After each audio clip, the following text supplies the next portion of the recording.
നമസ്കാരം. പ്രധാന വാർത്തകൾ.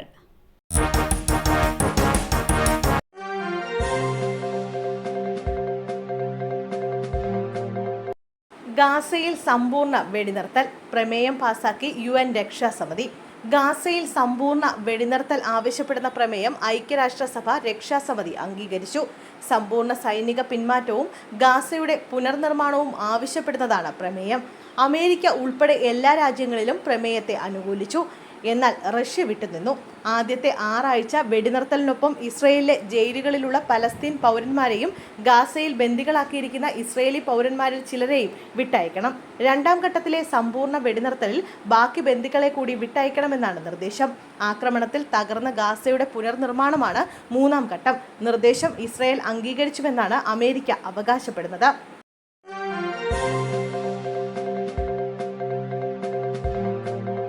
ഡയപ്പർ നിർമ്മാണ കമ്പനിയിൽ വൻ തീപിടുത്തം. മുംബൈയിലെ ഡയപ്പർ നിർമ്മാണ കമ്പനിയിൽ വൻ തീപിടുത്തം. ഭീവണ്ടിയിലെ സാരാവലി MIDCയിലാണ് കമ്പനിക്ക് തീപിടിച്ചത്. 3 നില കെട്ടിടം പൂർണ്ണമായും കത്തി നശിച്ചു. ഇന്ന് പുലർച്ചെ 3 മണിയോടെയാണ് സംഭവം നടന്നത്. തീപിടുത്തത്തിന്റെ കാരണം വ്യക്തമായിട്ടില്ല. തീപിടുത്തത്തെക്കുറിച്ച് വിവരം ലഭിച്ചതിനെ തുടർന്ന് അഗ്നിശമന സേന സ്ഥലത്തെത്തിയിട്ടുണ്ട്. തീ അണയ്ക്കാനുള്ള ശ്രമങ്ങൾ പുരോഗമിക്കുകയാണ്.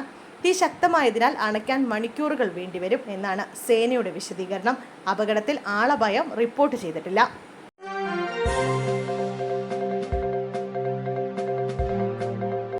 ബസിന് പിന്നിൽ പിക്കപ്പ് വാൻ ഇടിച്ച് അപകടം. ഡ്രൈവർക്ക് ദാരുണാന്ത്യം.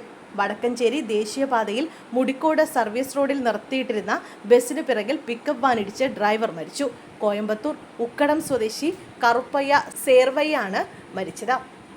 ഇന്ന് പുലർച്ചെയായിരുന്നു അപകടം നടന്നത്.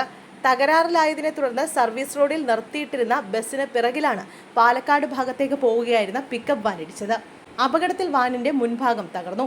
പോലീസും അഗ്നിരക്ഷാസേനയും സ്ഥലത്തെത്തി പുറത്തെടുക്കുമ്പോഴേക്കും കറുപ്പയ്യ മരിച്ചിരുന്നു.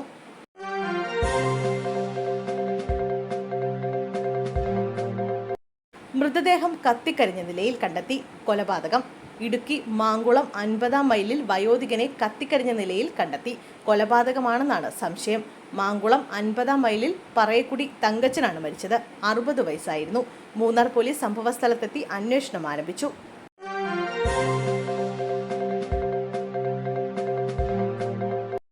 മൂന്നാം മോദി സർക്കാർ. പുതിയ മന്ത്രിമാർ ഇന്ന് ചുമതലയേക്കും. 3ാം മോദി സർക്കാരിലെ മന്ത്രിമാർ ഇന്ന് രാവിലെ ചുമതലയേക്കും. സത്യപ്രതിജ്ഞാ ചടങ്ങ് ഞായറാഴ്ച പൂർത്തിയായെങ്കിലും ഇന്നലെ വളരെ വൈകി മാത്രമാണ് മന്ത്രിമാരുടെ വകുപ്പുകൾ നിശ്ചയിച്ച വിജ്ഞാപനമിറക്കിയത്. ഈ സാഹചര്യത്തിലാണ് മന്ത്രിമാർ ചുമതലയേറ്റെടുക്കാൻ വൈകിയത്. പ്രധാനമന്ത്രി നരേന്ദ്രമോദി നേരത്തെ അധികാരം ഏറ്റെടുത്തിരുന്നു. അതേസമയം തുടർച്ചയും സ്ഥിരതയും ഉണ്ടാവണമെന്ന് മന്ത്രിമാരോട് പ്രധാനമന്ത്രി നരേന്ദ്രമോദി നിർദ്ദേശിച്ചു. മാറ്റങ്ങൾ നടപ്പാക്കുന്ന മേഖലകളിൽ തടസ്സങ്ങൾ ഉണ്ടാകരുതെന്നും മന്ത്രിമാർക്ക് നിർദ്ദേശമുണ്ട്.